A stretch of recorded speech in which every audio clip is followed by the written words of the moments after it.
Halo Sobat Kreatif, kembali lagi di Cakaps, Bincang Kampus bersama saya Raya Tina Royani dan di sebelah saya sudah ada salah satu dosen psikologi di Untak Surabaya. Selamat siang Bu Isrida. Halo Raya, selamat siang. Hai Sobat Kreatif, saya Bu Rida. Nah, kalau misalnya kita udah bersama salah satu dosen psikologi nih, pastinya topik kita itu nggak jauh-jauh dong dari gangguan mental. Lebih tepatnya itu Bu, sekarang kita mau bahas tentang perkembangan zaman ini kan buat Gen Z itu pengaruhnya besar banget kan buat kesehatan mental Gen Z. Nah, menurut Bu Isrida sendiri ini apa aja sih Bu gangguan mental yang sering terjadi di remaja saat ini seusia saya gitu? Oke, baik. Terima kasih Mbak Raya untuk pertanyaannya. Jadi kita mulai dulu dengan pernyataan bahwasanya teknologi digital ini berdampak positif tapi juga berdampak negatif buat kita gitu ya, khususnya bagi Gen Z gitu. Kita semua tahu bahwasannya Gen Z ini ternyata persentasenya juga cukup besar menggunakan media sosial gitu. Nah, kondisinya media sosial itu secara positif buat mereka itu dampaknya adalah lewat media sosial mereka berinteraksi dengan banyak orang. Terus kemudian media sosial juga digunakan sebagai menambah wawasan, pengetahuan yang nantinya juga berdampak ke pengembangan diri mereka.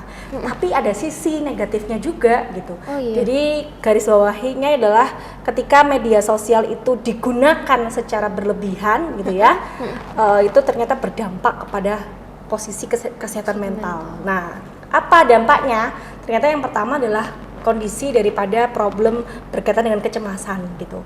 Jadi mereka yang sering menggunakan ya media sosial itu ternyata juga berdampak pada kondisi khawatir, cemas, kemudian juga ada problem depresi, kemudian anxiety gitu ya. Ya, begitu. Kecemasan yang akhirnya berdampak pada kondisi depresi.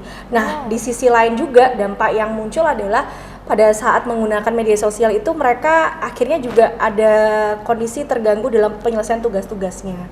Kemudian juga muncul kekhawatiran akan kondisi fisik atau citra tubuh gitu. Itu yang terjadi Mbak.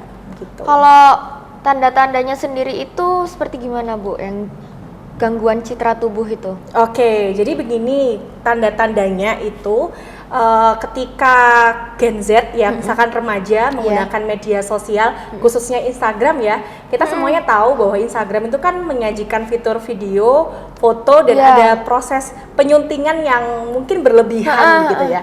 Nah, kondisi tadi itu akhirnya memunculkan standar tinggi. Ketika remaja melihat foto atau video yang mungkin punya standar tinggi akhirnya mempengaruhi citra diri mereka, jadi mempengaruhi penilaian mereka akan kondisi fisik mereka gitu. Sehingga ketika kondisi yang dia hadapi, artinya penampilan fisiknya tidak selaras dengan yang ada di Instagram, mungkin menimbulkan kecemasan, kekhawatiran gitu. Jadi nggak sesuai ekspektasi gitu ya. Bener Mbak Raya. Nah itu kalau misalkan mereka terlalu berekspektasi berlebihan, kemudian mempengaruhi perilaku atau pengambilan keputusan mereka untuk mungkin merubah fisiknya mereka, nah itu yang berbahaya juga gitu. Iya, jadi salah satu dampak dari media sosial khususnya Facebook, Instagram salah satunya berkaitan dengan perubahan dari penilaian akan citra diri atau kondisi fisik individu khususnya remaja gitu Mbak Raya. Kalau dari Bu Isrida sendiri itu langkah apa sih yang dilakukan untuk mengurangi dampak negatif itu Bu? Oke, kalau menurut Bu Rida sih karena ini posisinya dia adalah remaja ya Mbak ya, Gen Z ya, dimana kan sebagai seorang remaja tentunya kontrol kita kan masih ada di bawah orang tua juga kan, gitu kan. Iya, benar. Jadi yang pertama mungkin kita mulai dengan mengaktifkan peran dari orang tua terlebih dahulu. Jadi orang tua ketika mengenalkan media sosial ke anak juga memberikan wawasan media sosial ini sebenarnya tujuan penggunaannya untuk apa. Kemudian memberikan batasan-batasan terkait dengan penggunaan media sosial tadi begitu. Ya, sehingga dalam proses pemberian pengetahuan maupun arahan tadi itu juga akhirnya membantu remaja untuk lebih punya kontrol terkait penggunaan media sosialnya.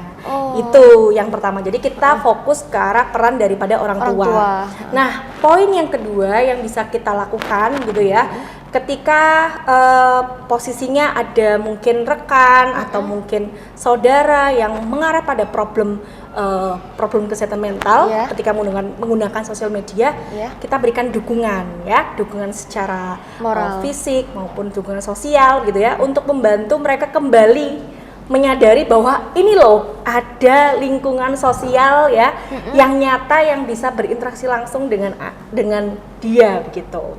Terus yang ketiga mungkin lebih kepada ya pengaturan dan memahami fungsi sosial media sendiri, sosial media atau media sosial tadi begitu.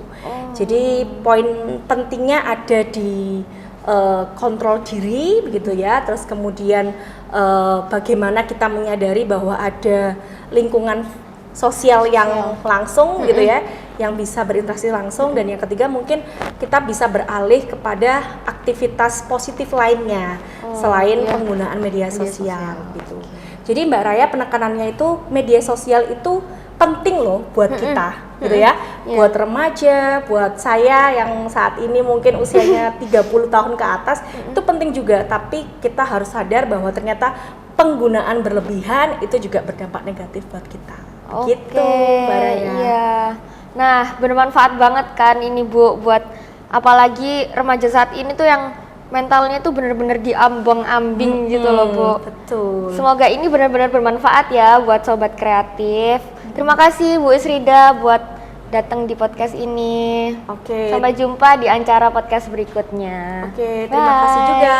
Bye-bye Sobat Kreatif. Bye Sobat Kreatif.